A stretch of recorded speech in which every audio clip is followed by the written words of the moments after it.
Hello दोस्तों, आज के इस वीडियो में हम बात करेंगे इजराइल और फिलिस्तीन के बीच में जो वार हो रहा है उसका मेन रीज़न क्या है और इस वार के पीछे ऐसे क्या क्या बात छुपी हुई है जो लोगों को नहीं पता और ये वार क्यों ख़त्म नहीं हो रहा है। मतलब दिन ब दिन वार बढ़ते ही जा रहा है। वीडियो शुरू करने से पहले आपको कुछ टर्म्स जानने की ज़रूरत पड़ेगी।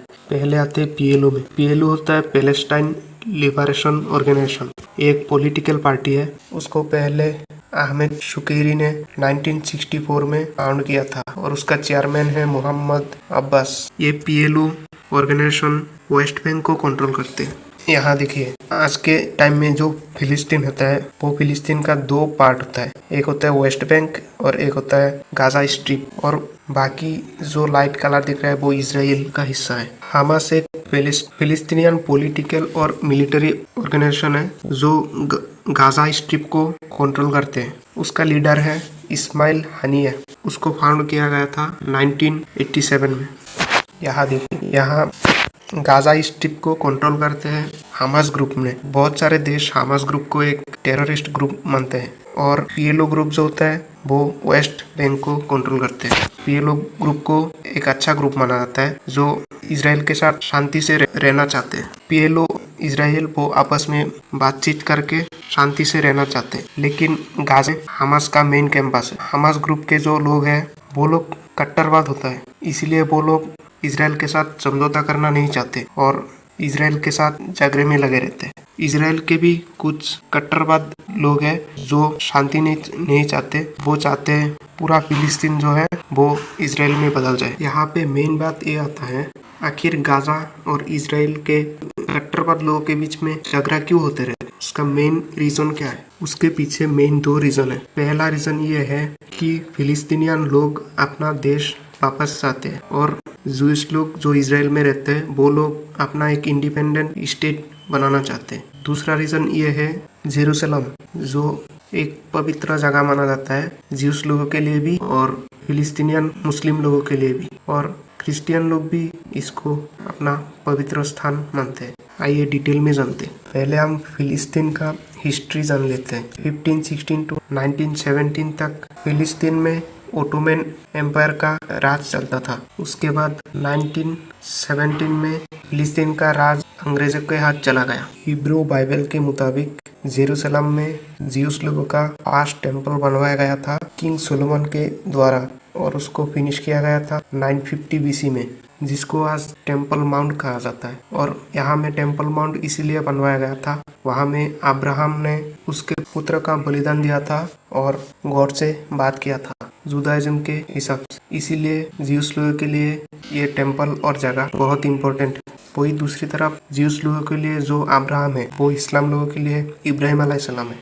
और वो जगह मुसलमान लोगों के लिए पहला किबला था। वहाँ में मस्जिद अल अक्सा बना हुआ है और ये मस्जिद मुसलमान लोगों के लिए पहला किबला था। मक्का से पहले उस तरफ मुँह करके नमाज पढ़ा जाता था और इसीलिए मुसलमानों के लिए तीसरा पवित्र जगह जेरूसलम, और मुसलमान भी इस जगह को पाना चाहते हैं। ज्यूस लोग अपना पवित्र स्थान पाने के लिए यूरोप से और बाकी देशों से फिलिस्तीन घुसने लगा और बड़े तादाद में ज्यूस लोग फिलिस्तीन में कब्जा कर लिया और इस मूवमेंट को नाम दिया गया था जायोनिज्म। पहले पूरा फिलिस्तीन में सिर्फ मुसलमान लोग हुआ करता था, लेकिन ज्यूस लोग धीरे धीरे घुसते घुसते जगह कब्जा करने लगा और आप देख सकते हैं सिर्फ थोड़ा सा ही जगह फिलिस्तीन का बचा हुआ है। इसमें क्या हुआ, सबसे पहले जब 1946 में अबाउट 100% ही क्या था, फिलिस्तीन था। उसके बाद यूएन के प्लान के मुताबिक दो हिस्सों में डिवाइड किया गया था और तब इजराइल नया देश बन चुका था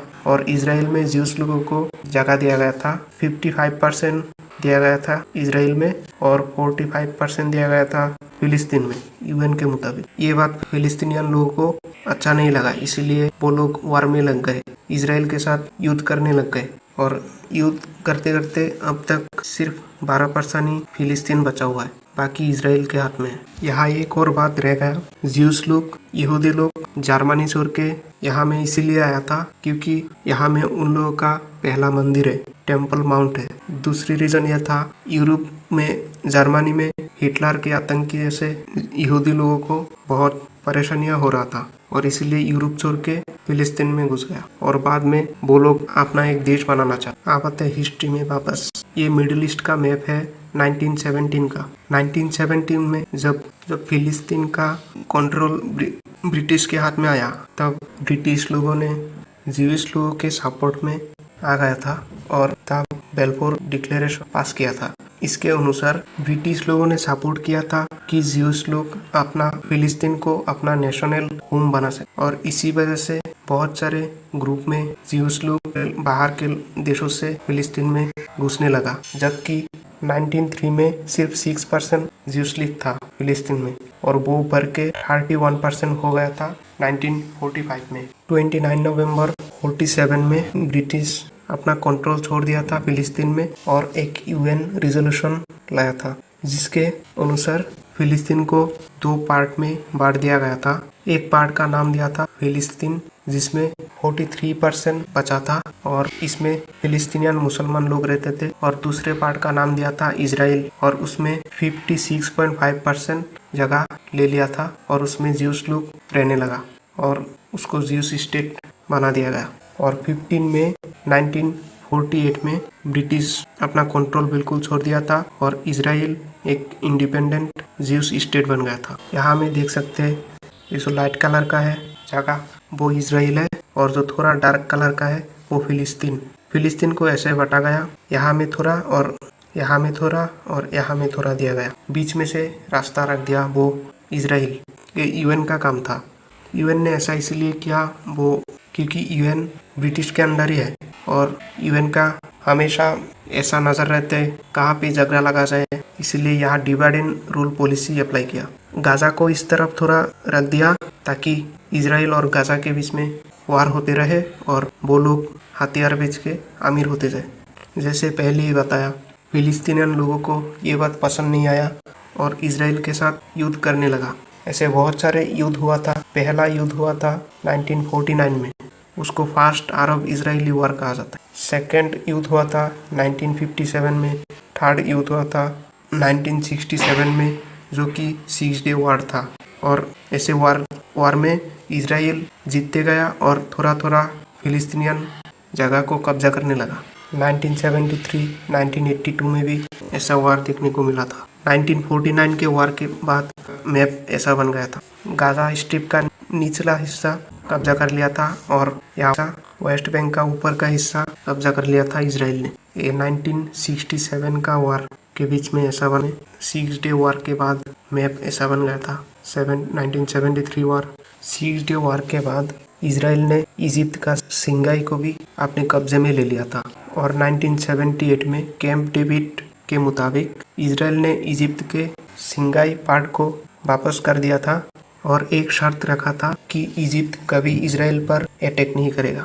1987 में इजराइल ने पहले बार फिलिस्तीन के ऊपर अटैक किया था और बहुत सारे फिलिस्तीनियन यूथ का डेथ हो गया था, और उसके बाद 1988 में यासिर अराफात ने इजराइल के इस बात को टेररिज्म कहा था। 1992 में एक सीक्रेट मीटिंग बुलाया गया था इजरायली और फिलिस्तीनियन के बीच में, जो नॉर्वे में हुआ था, और 1993 में DOP declaration of principles sign किया गया था यासिर अराफात और इजरायली पीएम इत्ज़ाक रबिन के द्वारा। इसके बाद फिलिस्तीनियन अथॉरिटी तो कंट्रोल हो गया था, लेकिन बहुत सारे ऐसे प्रॉब्लम अभी भी बचा हुआ था जो रिजोल्व नहीं हुआ था। यासिर अराफात पीएलओ, शुरू में हमने बात किया था, फिलिस्तीन लिबरेशन ऑर्गेनाइजेशन, उसका मेंबर था, लेकिन अभी जो प्रॉब्लम हो रहा था वो ये हो रहा था कि जो फिलिस्तीनियन रिफ्यूजीज है उसको वापस लाना, जेरूसलम का स्टेटस, इजराइल का सेटलमेंट नहीं हो पा रहा था, और फाइनल